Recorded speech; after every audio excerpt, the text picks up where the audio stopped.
Big ബോസിൻ്റെ live update ആണ്. ലൈവിൽ ക്യാപ്റ്റനായ ഋഷി വന്നിട്ട് പവർ ടീം അംഗങ്ങളെ തിരഞ്ഞെടുക്കുന്ന ഒരു സംഭവമാണ് ഇപ്പോൾ ലൈവിൽ നടന്നുകൊണ്ടിരിക്കുന്നത്. ഋഷി വന്നിട്ട് അൻസിബ, നോറ, അഭിഷേക്, റസ്മിൻ, നന്ദന, സായി ഇത്രയും പേരെ തിരഞ്ഞെടുത്തു. അപ്പോൾ ഓരോരുത്തരായിട്ട് ഇങ്ങനെ ആ ഒരു ടീമിലേക്ക് ഇങ്ങനെ മാറി മാറി നിൽക്കുകയാണ്.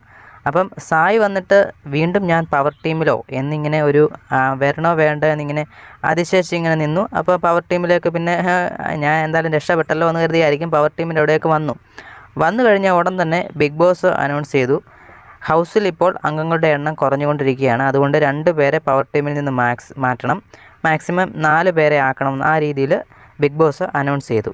അപ്പോൾ ലാസ്റ്റിൽ വിളിച്ച നന്ദനയും സായിയെ ഋഷി പവർ ടീമിൽ നിന്ന് മാറ്റി. ഇപ്പോൾ നിലവിൽ പവർ ടീം അംഗമായിട്ടുള്ളത് അൻസിബ, നോറ, അഭിഷേക്, റസ്മിൻ ഈ 4 പേരാണ് നിലവിലിപ്പോൾ പവർ ടീമിൽ ഋഷി തിരഞ്ഞെടുത്തിരിക്കുന്നത്. ഇവരെ 4 പേരെ ഋഷി തിരഞ്ഞെടുത്തതിൽ നിങ്ങൾക്കുള്ള അഭിപ്രായം എന്തായാലും കമൻറ്റായി രേഖപ്പെടുത്തുക. കൂടുതൽ ബിഗ് ബോസ് വാർത്തകൾക്കും വിശേഷങ്ങൾക്കുമായി മറക്കാതെ നമ്മുടെ ചാനൽ ഒന്ന് സബ്സ്ക്രൈബ് ചെയ്ത് സപ്പോർട്ട് ചെയ്യുക. താങ്ക്